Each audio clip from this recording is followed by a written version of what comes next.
Hi, welcome to Take 5, a daily Bible time studying the New Testament by chapters. Today's February 19th. We're in Acts chapter 12. But the word of the Lord continued to grow and to be multiplied, Acts 12, verse 24. Sometimes we pass over events in Scripture, not pausing to give them proper consideration. Such could easily be the case with the opening verses of Acts 12. Now about that time, Herod the king laid hands on some who belonged to the church in order to mistreat them.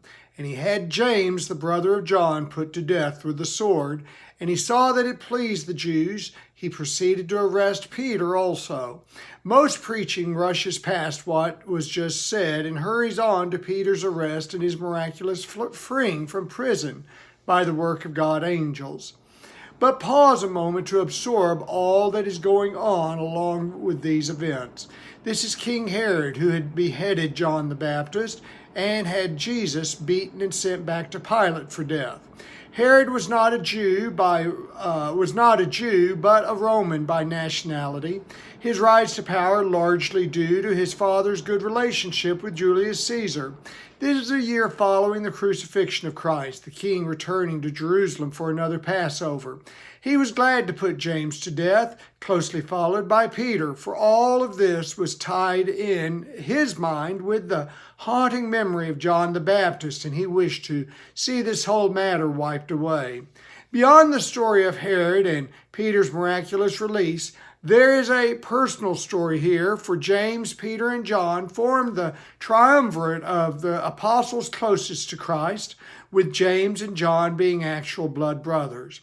They formed the first selected apostles, for though the apostle John names in his gospel narrative Andrew as first, in Matthew, Mark, and Luke, these three are the ones named first by Jesus. These three are those with Jesus on the Mount of Transfiguration. They were the ones who were taken with Jesus into the Garden of Gethsemane for prayer prior to his arrest. These were Jesus' three go-to men. And in Acts chapter 12, James is the first of the 12 apostles to die for Christ. That being after the betraying apostle Judas Iscariot committed suicide for putting Jesus to death. But there's more, for James is the only one of the 12 whose actual death we are told.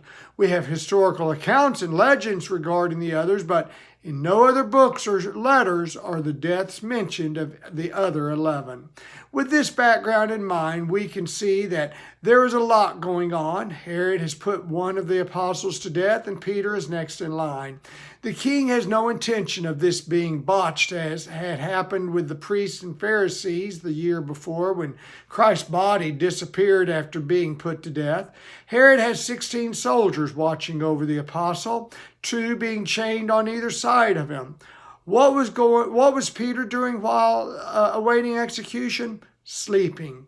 Many were praying for him at the very moment, and the apostles had a peace about him for the occasion, for he knew that whatever happened was in God's hands. When the Christian faces death, it is the promotion we receive for which Christ died.